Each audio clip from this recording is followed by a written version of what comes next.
Hello, everyone. Thank you for attending my speech tonight. I really appreciate you both coming out here and showing your support. Please silence your cell phones, and if you have to take a phone call, feel free to do so. However, please leave the room first. Today, I want to talk to you about an individual who is very special to me.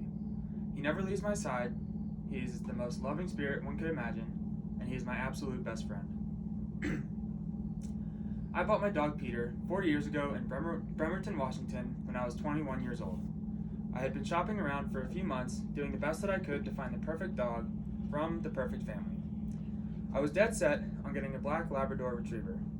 I had grown up with labs my entire life, and they had always held a very special place in my heart. They are as loyal as it gets, have very big personalities, and even bigger hearts. The only issue that I was running into when I was visiting different breeders was the size of the dogs. I wanted to find the biggest dog that I could get my hands on. I finally found a breeder that bred their labs with the specific intent of them being trained as waterfowl dogs. When I walked into the door of the breeder's house, a massive 120-pound yellow lab came barreling at me, which wound up being Peter's father. I knew that I had found the right breeder. Upon spending some time with the pups, a tremendous puppy wearing an orange collar really caught my eye. The breeder informed me that this particular puppy's name was Tank, and that he was a troublemaker and the biggest puppy they had. I looked in the puppy's eyes and knew that Tank was not a very fitting name. Based off of his innocent demeanor, the flop of his ears, and the clumsiness in his gait, it was obvious to me that his name had to be Peter. He was loaded up into my Jeep, and we embarked on the journey of a lifetime. Peter and I have been through a lot together since that day 4 short years ago. Between visits to the dog park, road trips, moving across the country, and puppuccinos from Starbucks, I would say that excitement is not something that our daily routine lacks. Other than his utterly handsome physical stature, my favorite thing about Peter is his ability to bring an energy to the room that forces a smile on the faces of all that are present. He is loved by all that have met him, and I am constantly being asked, "Where's Peter?" when I walk into people's houses without him.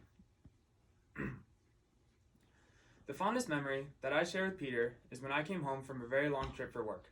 I had been gone for a few months, and my mom was taking care of him at the time.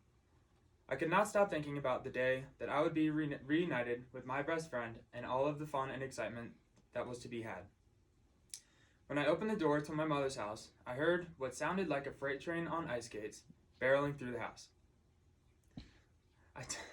I turned the corner to enter the kitchen and saw Peter frantically doing his best to sprint across the hardwood floor in my direction. I squatted down, and Peter jumped into my arms. He was squirming uncontrollably and was making no attempt to contain his joy. We then shared the remainder of the evening in full embrace of one another and didn't get off the couch until the following morning. Peter plays a very large role in my life, and I could not be more grateful to be blessed with the presence of his amazing spirit. Peter, without a doubt, deserves endless bowls of kibble, belly rubs upon request, and of course, 20% of what I am eating at any given time. Thank you very much, and I really appreciate you attending my speech. Thank you, Peter.